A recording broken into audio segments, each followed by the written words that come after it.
Quando a polícia fecha um inquérito, faz um relatório e o encaminha ao Ministério Público, não significa que a polícia fica proibida de continuar investigando os suspeitos daquele inquérito. O relatório é enviado ao Ministério Público porque a polícia entendeu que os crimes já estão configurados e que os indícios obtidos nas investigações já comprovam eles. Mas o Ministério Público também pode achar que aqueles elementos ali ainda não estão suficientes para denunciar os suspeitos e pode pedir para a polícia, então, continuar investigando. Ou o Ministério Público pode achar que, em relação a alguns suspeitos, já há provas para fazer uma denúncia, mas que ainda não está convencido em relação a outros. E isso não quer dizer que o Ministério Público é obrigado a denunciar alguns deles e, por causa disso, arquivar as investigações no que se refere aos outros suspeitos. O Ministério Público pode fazer isso, como também pode dar continuidade nas investigações e novos elementos no futuro podem sustentar a denúncia dos outros suspeitos que não tinham sido denunciados antes. Ou ainda, o Ministério Público pode se convencer que eles realmente não fizeram nada. Pode, inclusive, com as novas investigações, encontrar provas adicionais a serem juntadas naquela primeira denúncia dos primeiros suspeitos denunciados. Ou seja, nada está descartado. Então, Bolsonaro ainda pode ser denunciado no futuro pelo mesmo crime que foi Eduardo, seu filho. Aliás, no relatório da PF, Eduardo Bolsonaro, o blogueiro Paulo Figueiredo e Jair Bolsonaro foram indiciados por 2 crimes: coação no curso do processo, que tem uma pena de reclusão de 1 a 4 anos, e abolição violenta do Estado Democrático de Direito, que apresenta uma pena que vai de 4 a 8 anos. Mas veja que o PGR denunciou Eduardo Bolsonaro e Paulo Figueiredo apenas por um desses crimes, o de coação no curso do processo. E isso não significa que não possa denunciá-los pelo outro crime mais à frente. O que se pode dizer hoje é que ficou concretamente comprovado que eles praticaram a coação. O crime de coação no curso do processo diz que o agente criminoso tem o objetivo de favorecer o seu próprio interesse ou de uma outra pessoa em um processo judicial, policial ou administrativo. E ele faz isso coagindo uma autoridade que atua nesse processo, como o juiz, o PGR, o delegado, ou coagindo uma das partes, como, por exemplo, outros réus ou testemunhas, ou ainda qualquer outra pessoa que participe dele, como um policial, um perito, um advogado, por exemplo. Para fazer essa coação, a lei exige que o agente criminoso utilize violência ou grave ameaça. Eduardo Bolsonaro e Paulo Figueiredo usaram claramente a ameaça. Com outras palavras e várias atitudes, eles passaram o seguinte recado: ou o STF absolve Jair Bolsonaro, ou nós vamos atuar junto com os Estados Unidos para aplicarmos sanções ao Brasil. A ideia deles era que o STF se sentisse acuado, com medo das sanções, e por isso absolvessem Bolsonaro e os outros réus. Este é um crime que engloba a possibilidade de vários atos. Eduardo Bolsonaro é deputado e a palavra dele, pela autoridade do seu cargo, possui um peso muito grande. E o blogueiro Paulo Figueiredo também possui um certo poder, em decorrência de ser muito conhecido e acessado nas redes sociais. Portanto, tudo o que ele diz também tem relevância.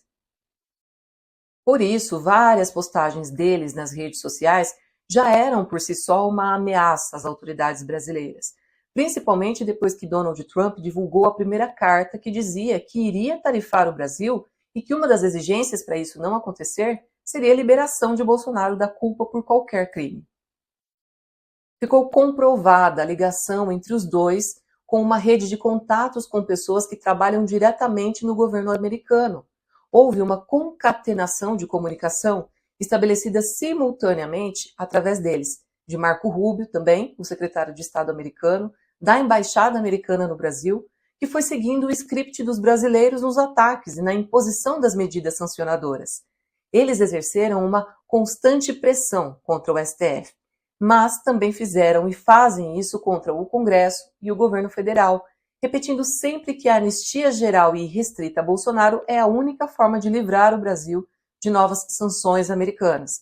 Fazer pressão contra o STF, o Congresso e o governo federal é ferir a soberania brasileira. Estas 3 instituições representam 3 poderes: o judiciário, o legislativo e o executivo. Ambos devem ter total independência para decidirem sozinhos o que eles julgam, votam ou administram. O desejo e a coação de ninguém pode interferir no trabalho deles, mesmo que isso seja feito por um grupo de deputados. Assim que foi denunciado pela PGR, Eduardo Bolsonaro desdenhou do ato jurídico, dizendo que a denúncia era fajuta. Apenas uma tática baixa, claro, de tentar desmoralizar o Ministério Público e as leis brasileiras.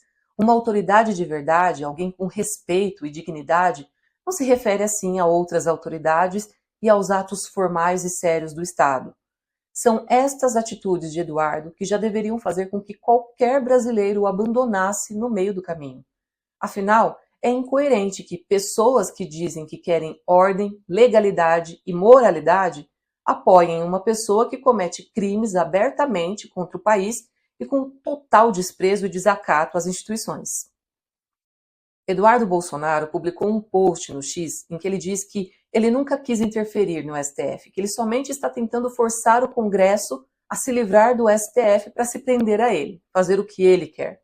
Só que os Estados Unidos aplicaram tarifas contra as exportações de produtos brasileiros, suspendeu os vistos de vários agentes do governo federal e aplicou a Lei Magnitsky a Alexandre de Moraes e sua esposa. Tudo isso é atuação contra o Congresso Nacional ou contra o Executivo e o Judiciário, mais precisamente o STF? Eduardo chamou o tarifaço de Trump de tarifa Moraes, para colar no ministro Alexandre a culpa pelas tarifas, dando a entender que elas poderiam ser evitadas se Alexandre absolvesse o pai dele dos crimes contra o Estado. Foram inúmeras as entrevistas, postagens e vídeos em que ele e Paulo Figueiredo desdenharam do STF e literalmente disseram que ou era anistia ou não era nada. Aliás, se o Congresso aprovar uma anistia, quem vai decidir se ela vale ou não é o STF. E quando o ministro Luiz Fux votou pela absolvição de Bolsonaro, ele foi exaltado por Eduardo e Figueiredo, que chegaram a dizer que contra ele não ocorreria nenhuma sanção. Sendo assim, é literalmente acreditar que os brasileiros são burros para não interpretarem as coisas como elas realmente devem ser interpretadas. E Eduardo deve ficar atento, porque não só ele ainda pode sofrer novas denúncias, como o pai dele também. Pedir para revogar a prisão domiciliar é um direito de Bolsonaro, mas também é um direito legal o STF negar. Sempre é bom lembrar que Bolsonaro enviou 2 milhões para Eduardo viver nos Estados Unidos, e já está mais do que concretizado o intuito de prejudicar o Brasil em nome dele, de Jair Bolsonaro, aplicando uma manobra ilegal, golpista e traidora de lá, dos Estados Unidos. Mais uma vez, Bolsonaro tenta passar a imagem de que os outros fazem os golpes por ele, e que ele mesmo, sendo beneficiado, nunca sabe de nada, não faz nada, é completamente inocente. Inocente seria mesmo a justiça, se acreditasse nisso.